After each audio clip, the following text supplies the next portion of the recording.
everybody. Thank you so much for joining our Life Mastery Collective Open Forum.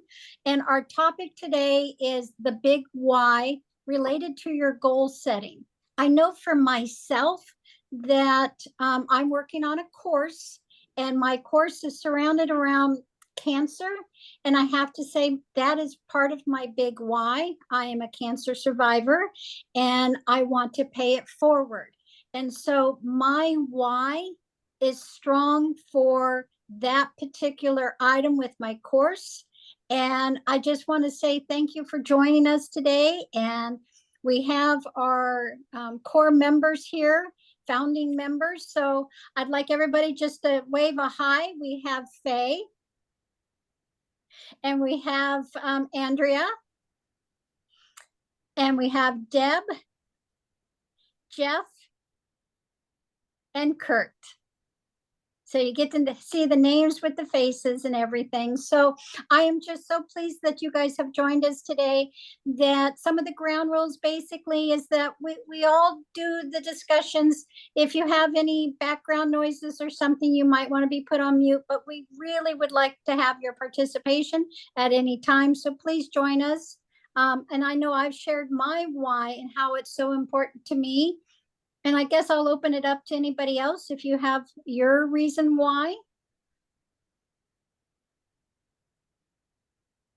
Well, I think I'll jump in. I think one of the things we also wanted to talk about is why it is so important to have a why. Why have a why? Why your why? And it might even be good to start there a little bit too, because you know, the big question might be, who cares? Like, why have a why? What's the big deal about having a why for a goal? But one of the things we talked about that was even, I think, in our marketing for this call today was that having a strong why, having a why period behind a goal, any goal that you set. I mean, obviously some of us have a why in our life. We have our big purpose in our life overall, but having a why attached to any particular goal that you set is what helps you stay on track for that goal, especially if it's a big why, what we call a big why. So one of the things I think we're going to do a little later today is drill down into that big why, but it's what helps keep you on track for that goal. Keeps you helps you stay motivated. That's what I was thinking about, at least initially, why a big why is so important. And when I don't have that, I do feel like it's easier for me to get distracted from my goal and to let that slide. Yeah, so that was just something I was thinking about in terms of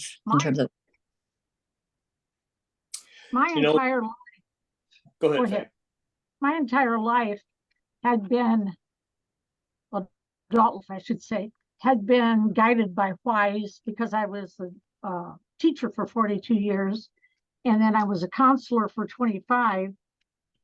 And for losing my brother and my mother, and leaning on my husband during that time, and then unexpectedly losing my husband, I went into a period of 4 years where I didn't have a why. I didn't have a purpose. I didn't care if I was here or not.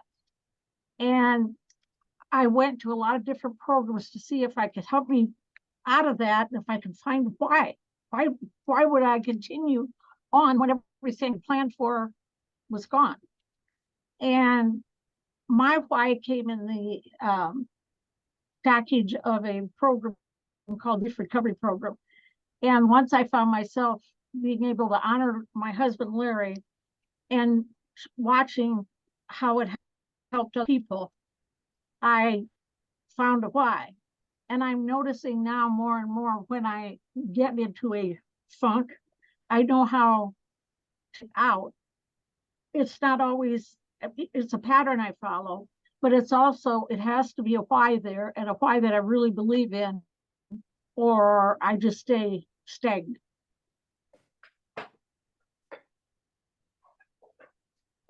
You know, when we talk about finding your why, you know, one of the big things that, and unfortunately, I think we're taught improperly by our education system, because all our life we get told, and it's in most cases, it's not the people telling us fault because it's all they know. But we get told, figure out what you want to do. And that's putting the cart before the horse. You kind of take it in a backwards approach. Simon Sinek, he's written some great books. One of them is called Start With Why. And the reason you want to start with why is because typically what we do, we say, what do I want to do? And then how do I do it? And then you know, typically 30, 40 years down the road, you ask yourself, why in the world am I doing this? If you start with why, ask yourself, why do I want to do this? What do I get from what I do? Don't ever confuse what you do for a living with how you live your life. And when you look at finding your why, the reason that it's going to be important is there's going to be times when stuff gets tough.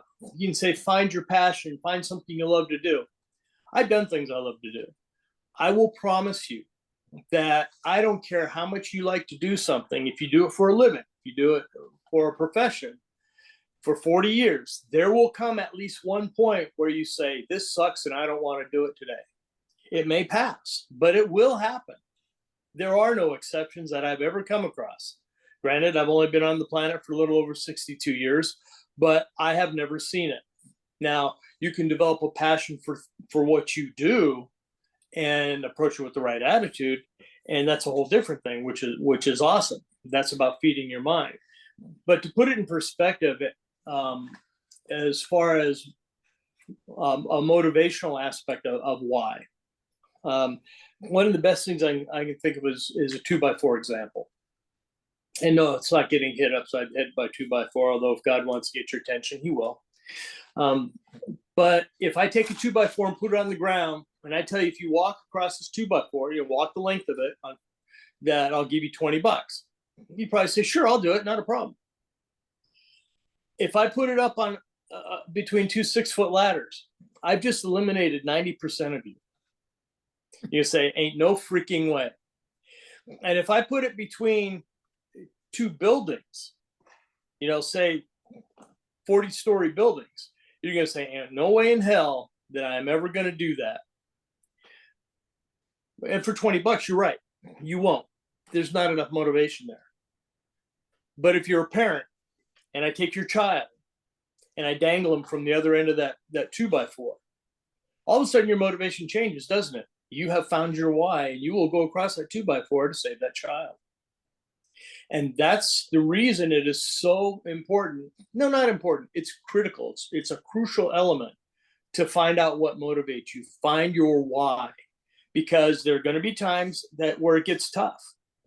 And during those tough times, you need to have a deep enough why, a deep enough reason to drive you through slogging through the mud or whatever it is you happen to be going through. Trust me, in life, you will run into some stuff. You know, it's not new. It's not just us, not just our generation. It goes back thousands and thousands of years. Even if you look at the 23rd Psalm, it says, yea, though I walk through the valley of the shadow of death. You notice that that's an action that's being taken. Though I walk through. Doesn't say stop, doesn't say camp, doesn't say check into a hotel. Walk through, because what is a valley? A valley is a low point between two peaks. And if you keep going long enough and far enough, eventually you'll come out of that valley and you'll find another peak. So that's one of the reasons you need to look into finding your why. And I'll come back in a little bit and discuss, you know, an exercise that you can do. But before I do that, I think let's open up the discussion. If anybody else has any more reasons that think it's important to find that why. You made a good point, because you can know why, but if you don't act on that why, it's a hollow what? Hollow loss. Hollow why. Hollow motivation. Why. There you go. It's just the same as if you have a lot of knowledge in something, but you're passionate in it. That's not something that's necessarily going to be your why. I think a lot of time, well, this is true for me. Sometimes in order to find our why, we have to look within ourselves and we have to see who we are. And I know for a long time, I didn't want to look at myself. I didn't want to know who I was. I felt like a loser. I was lost. I felt like I didn't deserve anything good in life. And events in my life that changed the course of my life, the things that I thought were the hardest thing I've ever been through so far, changed my life. And then I think that's what leads to, okay, now I have to, like Kurt was saying, the universe like will hit you on the side of the head and say, wake up. And then you have to look inside of you. And like I said, sometimes there was a point in my life when I didn't care who I was or what I was. I had no reason to live or carry on anymore. Sometimes I just walked through life blindly, just getting through the day. And I know Kurt is going to talk more about that, getting into a deeper why, but I think it's more of a self-discovery. I think the exercise is a self-discovery exercise of who we are and why our whys are important, and what are the consequences of not having a why. When I didn't have a why, I was walking blindly through life, just praying, and not even praying, just please don't. Can I just get through the day? Can I just get through the next hour? Just until you decide to look within yourself, I think you're not gonna ever find a why, and kind of just let life take control of you rather than you take control of your life. And I know for Go ahead. and I know for myself that the why can change depending on what goal I'm looking at.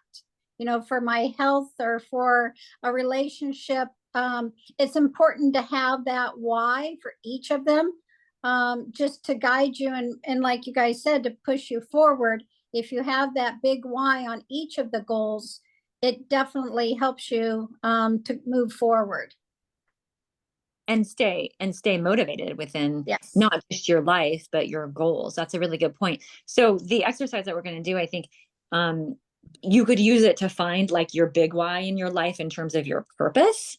But you can also use it, like Sue's saying, in addition to what Deb was saying, it's great to have like your purpose in life. Like that's so helpful because then you can make decisions every day based on, well, does that get me towards my purpose or not?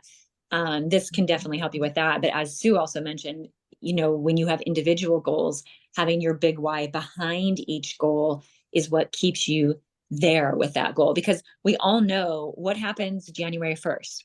How many millions of people in this world make their New Year's resolutions? Right. What happens by January 7th? It's something like 1% of people are still on track with their New Year's resolution, and like 99% of them have abandoned them.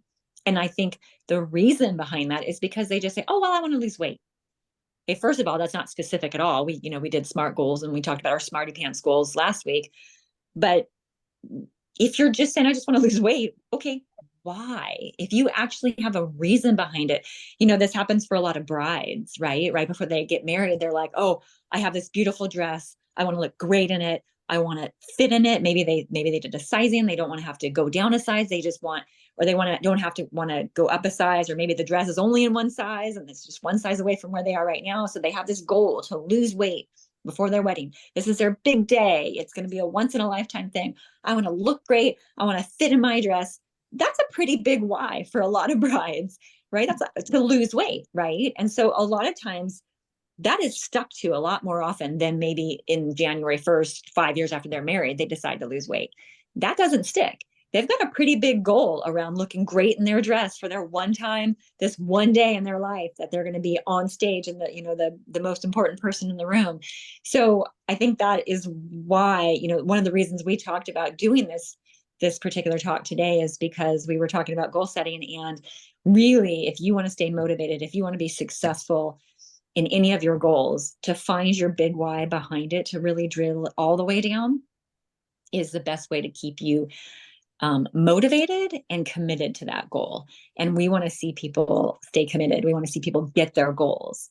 And so having a big why behind you, it's like having a huge wind pushing your plane into the airport, right? It's like you're going to get there a lot faster. You're going to get there easier. You're going to use less gas, all of that, if you've got that big why behind you.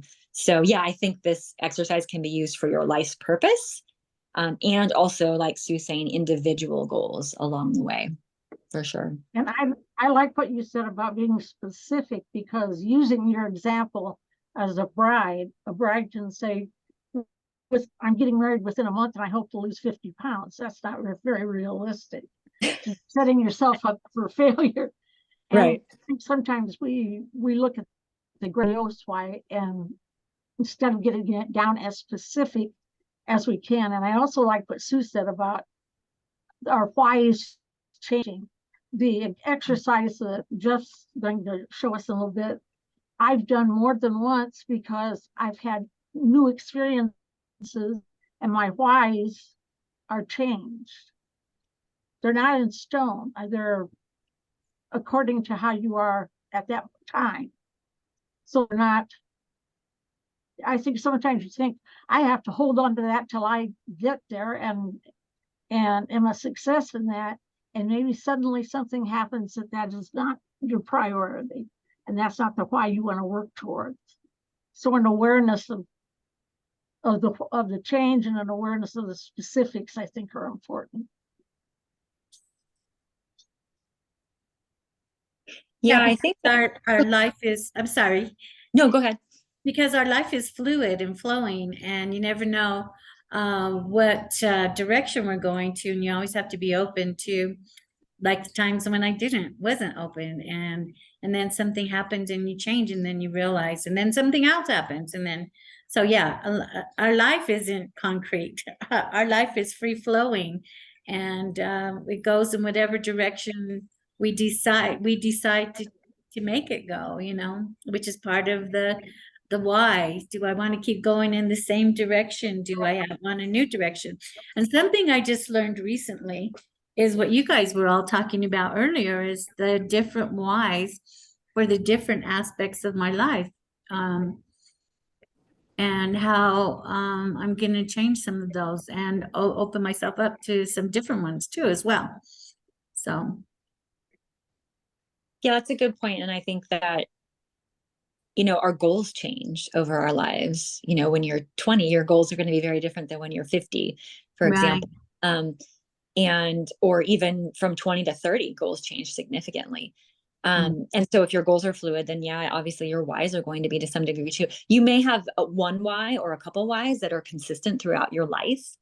And your goals may change around that based on how you've progressed in your goals or based on where you are in your life. But I also think, it makes complete sense that your whys could be fluid too. Some may not, and some may be as well. And then the one thing I wanted to mention, maybe even as an intro to Kurt actually leading us through this exercise, is, I think some people might think, well, I know what my why is. I want a new job because I want to make more money. And I think often we come up with a why right away in our head. Like, I want to lose weight because I want to look good. Okay. But that's this very basic level. That's the top level of your why. And that is a great reason, but that reason is not going to stick you there. You get this new job and your boss sucks. What if he's rude and brutal, or she's rude and brutal to you? Now making more money, is that enough? Probably not at some point. If you're being abused in your job, or you don't even want to go to work every day, like that, that why is too basic. It's not going to get you there anymore. And so that's why we're talking about starting there. You start from your first initial why reaction, but we're going to drill down deeper. And the reason we're going to drill down deeper is kind of like what Kurt alluded to as well. When things start to get hard, you're going to need to be on a deeper level with your why to really keep you there. And I'm not saying you would stay in that job necessarily, but if you have a deeper why, that deeper why may actually get you the hell out of there right away. You'd be like, this money isn't worth it. I'm going to go find money somewhere else. Right. So going to a deeper why is important. And I'll tell you a really quick story that I love. It's a little allegory that I heard a while back. It's about, it was actually a study, not an allegory. Sorry, it's an actual study that somebody did. And what they did is they took a group of about 10 laborers, and they took them out and they said, hey, we're going to pay you $50 an hour. And these guys normally made like $15 an hour. Like, we're going to pay you, you know, I think they started them at $20 an hour, more than they were making originally. And they brought them out to this place, and they said, we need you to dig a hole. So they each were digging this hole, and for, you know, quite a few hours that day. And at the end of the day, they said, okay, great, you're done. Here's your $20. You know, if you come back tomorrow, you know, you'll get paid $25 to dig the hole. So they came back the next day, but when they started the next day, they had them fill in the hole that they had just dug the day before. And they were like, what's going on? They go, okay, now dig a hole again. Like, okay. So they dug their hole. They were excited to get $25 an hour. And then before they left that day, they had them fill the hole back in again. They said, if you come back tomorrow, we'll pay you $30 an hour. They were like, okay, but we're digging a hole again? Yes, you're digging a hole again. So they come back the next day. So they did this for a few days, and eventually the price was up. They were paying them like $100 an hour or something ridiculous to dig a hole, fill it back in, and then come back the next day and do the same thing. Eventually, everybody backed out. They didn't want to do it anymore. For $100 an hour to dig a hole, they didn't want to come and do it. And the reason they didn't want to do it is because there was no purpose behind it. They're like, all I'm doing is digging a hole and filling it back in.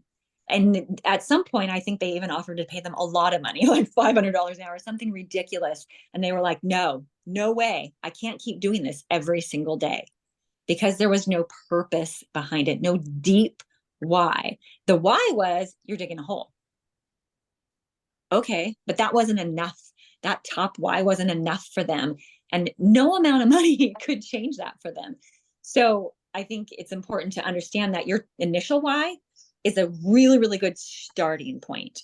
But if you want to stay motivated, we have to drill down further than that. And we will help you, and we'll show you how. Kurt's going to show us how to do that. That's the sticking point. When you get deeper, that's the sticking point. And so maybe there was a reason they were digging holes. You know, maybe if they told them, well, this is an experiment and we're trying to find out, maybe then they would have come back. But that wasn't the point. The point was to keep them at the initial stage, and it wasn't enough of a purpose for them. So anyway, I thought that was a very interesting story about, you know, just how much we don't think we need it, but how much when it is actually in action, we really need it to stay motivated. Yeah, I heard that story too, and that makes perfect sense. Yeah, nobody wants to do it. Yeah, like you were saying, we need a why, even though we don't realize we need a why in everything that we do, even if it's a small one. Why am I doing this? Why do I keep coming? And it's funny because we all think we want more money and to live better, but what's the why behind that? So, Right. yeah, because it has to be all fulfilling as well. You know, like you don't, just because you're making $500,000 a year and you have a sucky boss or job environment, how is that fulfilling? How does that fulfill all aspects of your life? And that's why the why for the different aspects is now something I'm going to work on as I divide my life up into the different sections, and drilling down and going deep, like Kurt's going to show us here. I guess that means I'm up, although I feel like the odd man out, because I probably would have kept digging the hole for a while. After You 6 years in probably the would have. military, after 6 years in the military, I was used to doing things that made absolutely no sense. Well, That was training. And I've had, it's like that saying that a rut dug deep enough becomes a grave. well, but the thing is too, is I approach things differently. When I've done things in the past, professionally and stuff, I looked at it from the standpoint of why do I do this? What do I get from it? So I didn't look to what I did for personal fulfillment. I did that with my life outside of what I did. You know, You also knew the consequences if you didn't do it. well, and That's even true. outside of the military too. But it was to me, it was a vehicle, you know, a means to an end. Now, just like anything else, some vehicles are better than others. It's like, trust me, I'd much rather cruise around in a Bentley than a VW Bug, but they will both get you from point A to point B. It's just, is the experience or the reward enough? So you did actually have what you did, it sounds to me, Kurt, is that you created a why that worked for you to keep you in that place. So sometimes it's not always just about finding your why. Well, you found your why. You just had to drill down to make it different than what maybe somebody had given it to you for. Like the military gave you a why. If you don't do this, you're in trouble, but you made your own why. Well, and in the military, they do nonsense exercises to see if you can follow orders, because there comes a point in time,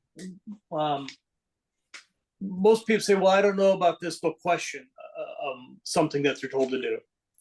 And in a life or death situation, I don't want you questioning, because that'll make you dead. And the number one rule is don't get dead. Okay. So if I got somebody, I don't care if he's the biggest jerk in the world, but he knows how to survive, and I'm just getting into a realm that could get me killed, and he barks an order at me, it doesn't matter if we have a personality conflict. It doesn't matter if I disagree with what he says. Based on his life experience and what he's accomplished, if he barks that order, I do it without thinking. Yeah. Because survival thing. And it's the same thing. A lot of times we'll question our mentors or question our approaches to things. Said, well, you know what? I disagree with what you said. Like, how many of us have known somebody that was very successful in one area or another, and they tell us something counterintuitive, and we think, no, I disagree. And it's like, well, that's great that you disagree, but have you accomplished what they've accomplished? I've run into kids, and I say kids because they're a third my age, literally 19, 20-year-old.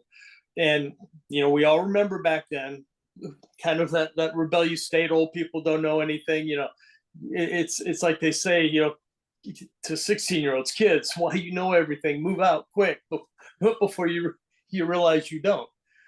And if you haven't accomplished what the person that you question has accomplished, maybe you should stop and say, why am I questioning this? Is it a rebellious spirit that you're coming at them with? Or do you truly want to learn? Because I've told people, I know this looks like the way to do something, but let me tell you what happened when I tried it that way, and so did my three best buddies, because we ended up doing it this way anyway. And even though it doesn't seem like the best way, trust me, it's the way you're going to end up doing it, because it is the best way. I'm trying to put you on the straightest path. You don't think it's the shortcut because you see a well-worn path next to it. But that's because there's a lot of stupid people in the world that don't want to listen. So they'll take the dirt path that's well-worn instead of getting on the paved highway so they can go fast. I'm trying to get you on the paved highway. And with that, I'm going to jump in really quick. Okay. So what it sounds to me is, if you're not taking a mentor's advice who has been successful in that area, it seems to me that perhaps that person's motivation is not strong enough to actually do what they're suggesting to get them there. If you had a strong enough motivation and you trusted that person, you would just do it, right? So I think there is a connection there, like you're saying. It's very much connected, and same for kids. When kids are younger, their motivation isn't to be successful and retire at 35. Not all. Some are, and some have. Some have that motivation at that young age, and they did it. But most don't. Their motivation is to be independent and do their own thing. And to do that, you do have to question authority. You do have to rebel against authority. So it really just comes back down to the why. There's a different why at that age for most kids. There are some kids whose why is to retire at 35. And so they do what their mentors tell them. They don't go party with their friends. They are working their butts off. And most of them do actually retire very young, because their why was super strong at that age. And that was their why, So yeah, anyway. You kind of touched on it, but you went down a little bit different direction. What I was getting at is, typically what happens is, because we listen to our friends and people around us, we question the mentor. And like I did. And question the mentor cost me 30 years. Right. But if you would have strong enough why, you wouldn't listen Yeah. to your friend, Well, and you wouldn't question the mentor. Yeah, that's very true. I think part of it is when we're young, even with a strong why, because we trust the people in authority, the authority figures, our teachers or whatever. Well, it wasn't until years later that I realized they may be teaching me in this area, but they don't know the area over here. I thought they had a lot better general knowledge than they did. So now I seek out expert advice in different areas. If I want to know something about this particular machine or computer or whatever, I'll go find the company. You go to the company that designed it. You don't go to somebody over here that's played with it for 20 minutes and says, hey, I know how to do that.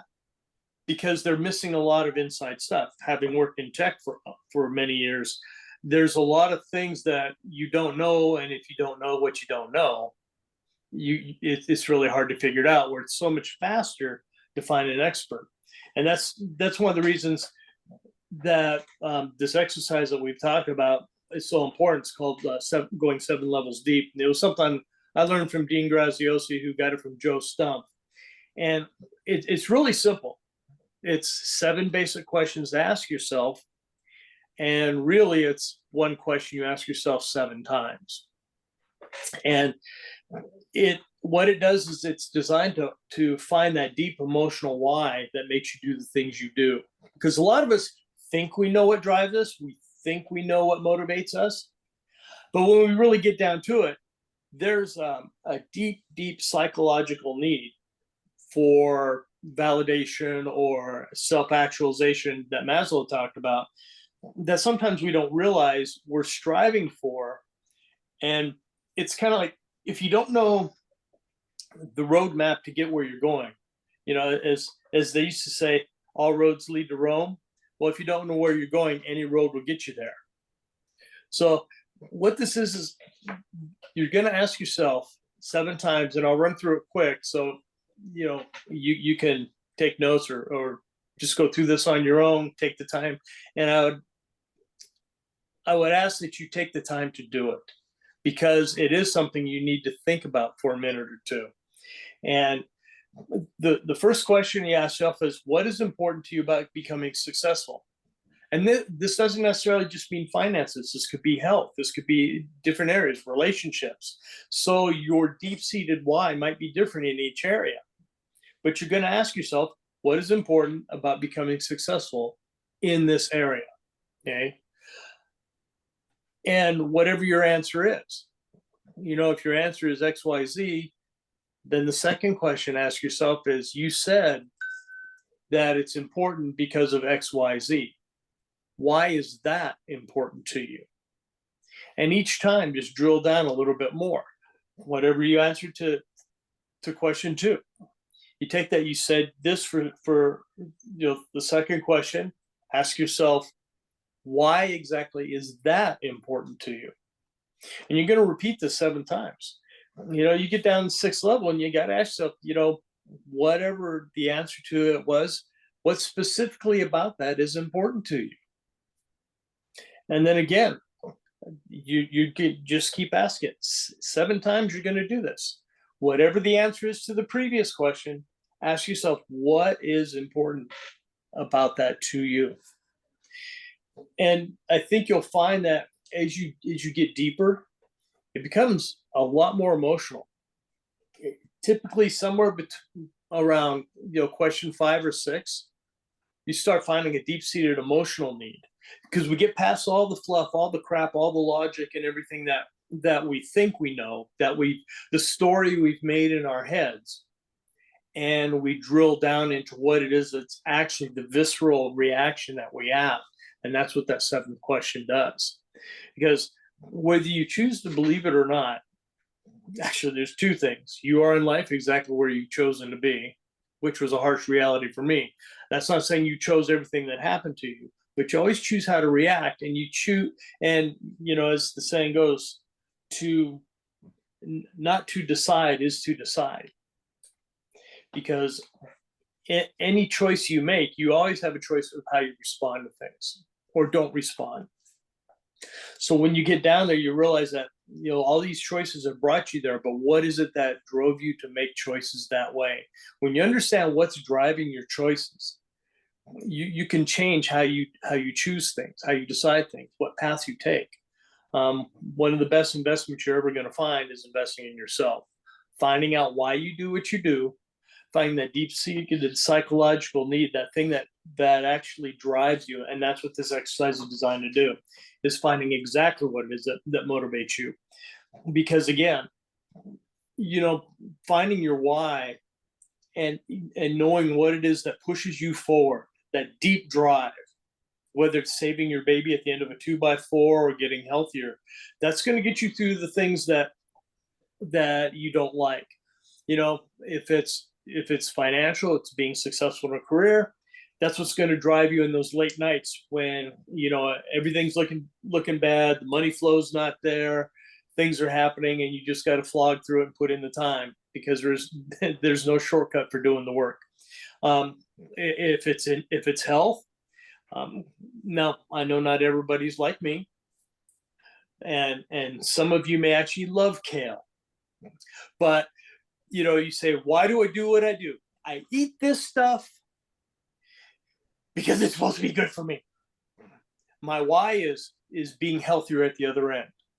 You will all have a health issue somewhere in your life. If you live long enough, there will be a health issue, usually more than one.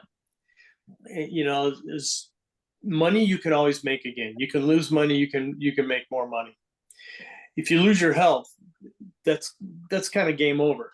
There's an old saying that a healthy man has many choices or many wishes. A sick man has but one. Because if you lose your health, that's it.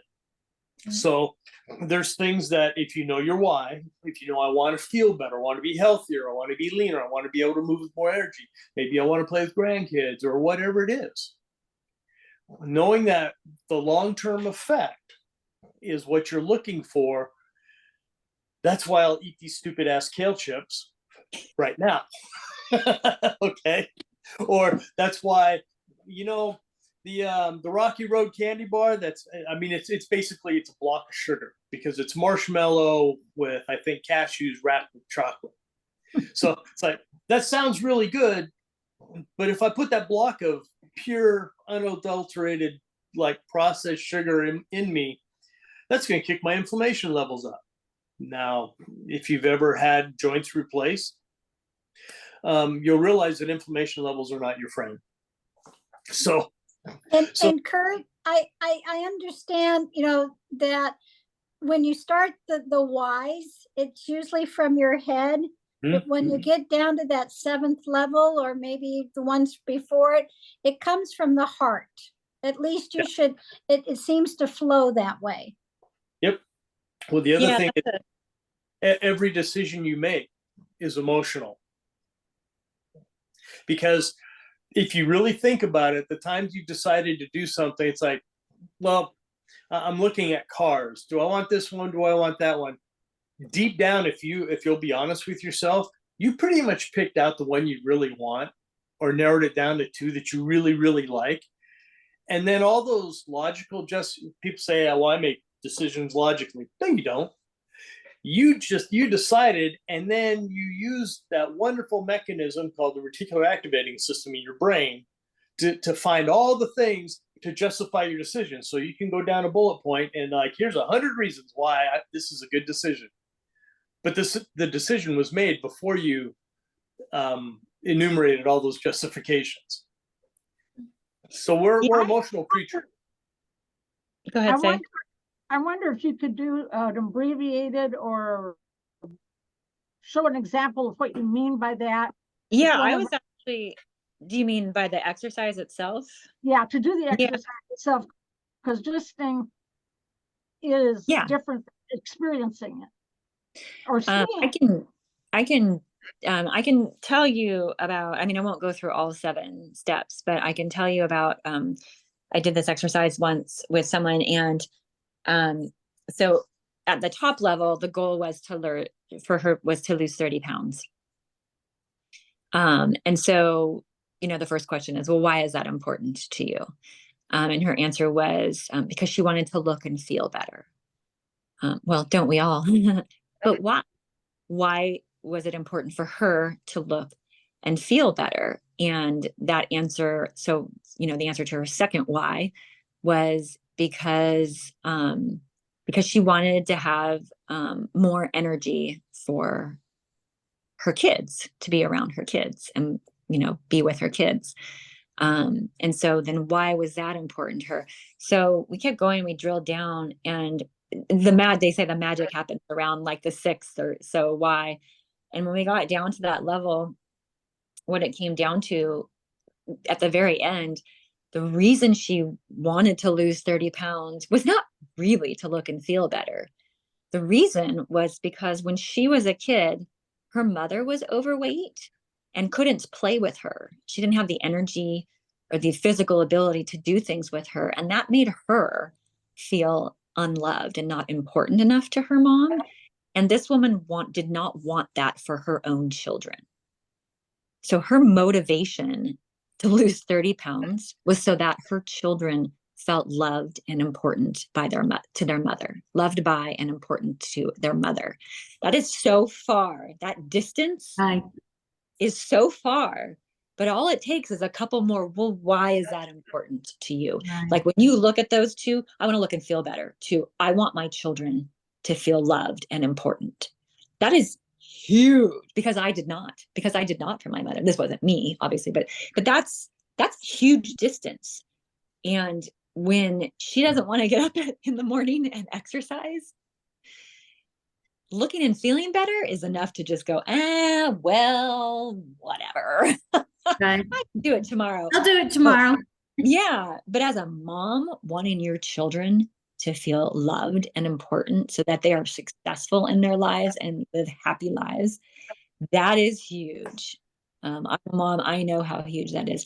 So I don't know if that helps as an example. I can even give some examples of my own life, but I felt like that was a really powerful example from this woman because the distance between those two was so great, in my opinion, at least, but huge. That distance was huge for her because this part motivated her. My kids, I want my kids to feel loved by me versus and knowing the true motivation is going to make her do the action and stick with it a lot longer than if she was just up here at the top level. Well, like I was saying earlier, when I did the 7 levels deep, like you guys were saying, it starts with the mind and the heart. For me, it went even deeper. I felt like I went into my subconscious, which in reality is what controls us, unless we are totally in tune with that. And what I found at the 5th level, and the first time I did it, could not even go to the 6th and 7th level, because my 5th level was where I was really doing things that I wasn't aware of. And the reason why was because I was resentful of my family and not feeling accepted by them, and especially my sister. And I don't know how that came out, but when it did, I was shocked, because the how it even started was, why do I want to be a millionaire? Why do I want to be financially free? Why do I want to be financially independent? And the first whys were all the usual. Well, I want to travel. I want to give my kids, my grandkids an education, whatever they want, blah, blah, blah. But when it came down to the real shit, I couldn't even face myself. That's how deep it was, because I was like, I really hate my sister. I really hate my family. They have pushed me out of their life to the point where now it's like, now I'm the bitch and I hope you guys hate me. And so, excuse my language, but that is a harsh reality, because I'm the caretaker of the family, like Kurt. I'm the one everybody comes running to. I had to leave the state so I could have some peace of mind, to get away from my family, because it's always give me, help me, and because I'm the oldest, it tore me down. It was like, I have to get out of here or I'm going to commit suicide. And I was at that time suicidal and homicidal. I was going to kill myself and my 2 children because I was not going to leave them with my family. I even had a plan, and I had forgotten all about that until right now. And that's how I got to New Mexico. And now Wow. I live in paradise. So you But had strong, that was a strong why. That was a really strong why. You know, it's interesting. And kind of this, the story I told about the woman, you know, same, you could tell there was some resentment there from her, of her mother not playing with Right, us, yeah. being so overweight that she couldn't. Yeah, it's interesting. You start getting into some pretty deep emotions, but it Yeah. also sounds like when you hit that, that really helped you identify what you needed to do to get out of that resentment and to really move yourself, and that place where you felt like you had no other choice but to leave this world. Yeah. That's powerful, Deb. That's really powerful. Yeah. It was a crazy, I've had a crazy life. I've had a lot of experiences. I had even forgotten about that one. But yeah, That's what my makes you dad so saved me with that one. He was like, that's it. You're coming to New Mexico. You know, I came with my clothes, my kids, my TV, my computer, my bike, and my books. That was it. And no direction, no jobs, no nothing. We started from scratch. And it was the best decision of my life. New Mexico is my home, and my children are happy here. Good. Yeah, And, sometimes your goal isn't about what you're doing, but what you need to get out of too. Like exactly. Yeah. Like, I need to remove myself from here. And that is a doing, that is a goal, that is a thing. Sometimes we don't look at it that way, but it is. You're like, I don't know how I'm going to do it. I don't know where I'm going to be, but I know I need to remove myself. I know I am going to do whatever it takes. Whatever obstacle comes in my way, it is not the obstacle that I am running away from. So yeah, yeah. Oh my God, you guys. That was pretty powerful, Deb. Yeah. And you know what? I am so grateful for having you in this group, because I think you bring so much heart and so much experience. And boy, oh boy, I know you wouldn't wish what you had to go through on anybody, you know. No. But I think no. I think that is why you're here, you know, so that you can help other people who maybe are going through something similar, or maybe are going through something less so, but you're like, look, I've gone through worse. I've gone through big ass shit. Right. And I am here, and I am happy, and I am healthy. If I did this, you can do this. So yeah, exactly. Yeah. thank you for bringing what you do bring, because it's huge. Thank you. That's crazy though. I look at it and how in the hell did I get through that? How am I even alive today?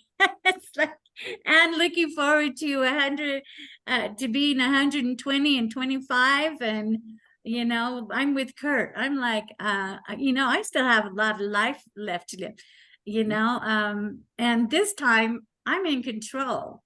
You know what I mean? This time I'm the reason why I'm doing this. It's not because of kids or family or I owe anybody. It's because this is what I want to do right here and now. And to be where I am today, and even better tomorrow, and even better the next day, in all aspects of my life. And I got that from Jeff. You know, I like what you said about age too, because being the oldest one in the group, I have more life behind me than I in front of me. And it gives an urgency, I think, that you don't have when you're younger. That's true. Yeah, because I think about that too. I'm like, you know, I'm not promised tomorrow, especially with what's going on with my son, as young as he is. And, you know, I'll be lucky if I have another 10 years with him.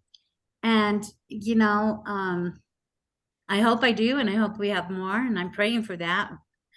But who knows? And that's why I'm like, he has his journey, I have mine, but I'm going to make the most of mine.